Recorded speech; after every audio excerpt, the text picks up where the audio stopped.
School जा रहे हैं, यूनिफॉर्म पहन रहे हैं, रोज अटेंडेंस लग रही है, एग्जाम्स हो रहे हैं और रिजल्ट्स भी आ रहे हैं। पेपर पर देखने से लगता है कि सिस्टम सक्सेसफुली काम कर रहा है। बच्चों का एनरोलमेंट बढ़ा है और लगभग हर गांव तक स्कूल की बेसिक बिल्डिंग पहुंच चुकी है। लेकिन इसी मशीन के बीच एक सवाल है जो पेरेंट्स को परेशान कर रहा है। इस पूरे प्रोसेस के बाद भी बच्चा एक्चुअली सीख क्या रहा है? यहाँ फिजिकल प्रेजेंस को ही कॉग्निटिव ग्रोथ मान लिया गया है। अगर बच्चा क्लास में बैठा है तो सिस्टम ये अज्यूम कर लेता है कि वो पढ़ भी रहा है।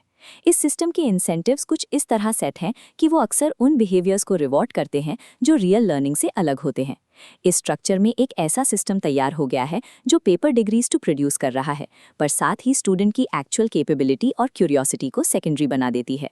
हमारे क्लासरूम्स डिस्कवर करने की जगह नहीं, बल्कि एक रेस की तरह चलते हैं, जहां सिलेबस खत्म करने की स्पीड सबसे ज्यादा मैटर करती है। ASAR डेटा के मुताबिक क्लास 5 का कॉलम लंबा है, पर रीडिंग कैपेबिलिटी क्लास 2 पर अटकी है। सिलेबस प्रेशर के भारी वजन के कारण सिस्टम मास्टरी की जगह कंप्लीशन नापता है। बच्चा बिना समझे अगले ग्रेड में धकेल दिया जाता है। इसका असर ये होता है कि एजुकेशन का मतलब नए सवाल पूछना नहीं, बल्कि सही आंसर को मेमोराइज करके उसे रिप्रोड्यूस करना बन जाता है। हमारे एग्जाम्स इंटेलिजेंस को बहुत ही नैरो तरीके से टेस्ट करते हैं। यहाँ प्रॉब्लम सॉल्विंग से ज़्यादा वैल्यू मिलती है मेमोरी को, सिर्फ स्पीड को और फिक्स्ड फॉर्मेट को। फिर शुरू होता है कोचिंग कल्चर का लूप। सुबह स्कूल, दोपहर कोचिंग, रात में टेस्ट सीरीज और फिर वही रोट मेमोराइजेशन। जब सिस्टम सिर्फ मेमोराइजेशन और स्पीड को रिवॉर्ड करेगा तो आउटकम्स में एक्सपर्ट टेस्ट टेकर्स ही मिलेंगे, जो अनस्क्रिप्टेड रियल वर्ल्ड प्रॉब्लम्स के सामने अक्सर कंफ्यूज्ड रह जाते हैं।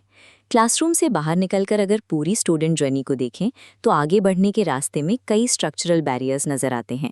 इंडिया में बच्चे पर लैंग्वेज का भारी लोड है। घर की भाषा, स्कूल और एग्जाम की लैंग्वेज अलग हैं। ये टूटा हुआ ब्रिज एक दीवार बन जाता है।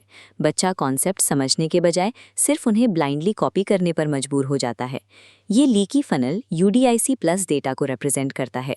सेकेंडरी लेवल तक आते आते ड्रॉप आउट रेट 14.1% हो जाता है और हायर सेकेंडरी लेवल तक सिर्फ 57.9% बच्चे ही पहुंच पाते हैं। फिजिकल इंफ्रास्ट्रक्चर में प्रोग्रेस हुई है, टॉयलेट्स और ड्रिंकिंग वाटर की रीच बढ़ी है, लेकिन इंटरनेट एक्सेस, डिजिटल टूल्स और टीचर सपोर्ट के मामले में आज भी एक बड़ा गैप बाकी है। जब सिस्टम का डिज़ाइन इतना रिजिड और इनएक्सेसिबल हो तो high drop out rates students की पर्सनल फेलियर नहीं, बल्कि सिस्टम की स्ट्रक्चरल फेलियर्स का रिजल्ट होते हैं। ग्रेजुएशन इस जर्नी का अल्टीमेट फिनिश लाइन है, जहां स्टूडेंट्स अपनी डिग्रीज को एक बेहतर जिंदगी और जॉब में बदलना चाहते हैं। लेकिन आज के इकोनॉमी में डिग्री होल्डर्स के पास अक्सर वो कम्युनिकेशन और डिजिटल स्किल्स नहीं होती जो जॉब्स के लिए ज़रूरी हैं। हम 21st सेंचुरी की मार्केट में 20th सेंचुरी के फॉर्मेट वाले ग्रेजुएट्स खींच रहे हैं। इस क्राइसिस के लिए हम अक्सर थके हुए टीचर्स, परेशान पेरेंट्स या स्टूडेंट्स को ब्लेम करते हैं, जबकि ये सभी खुद इस प्रेशर का हिस्सा हैं।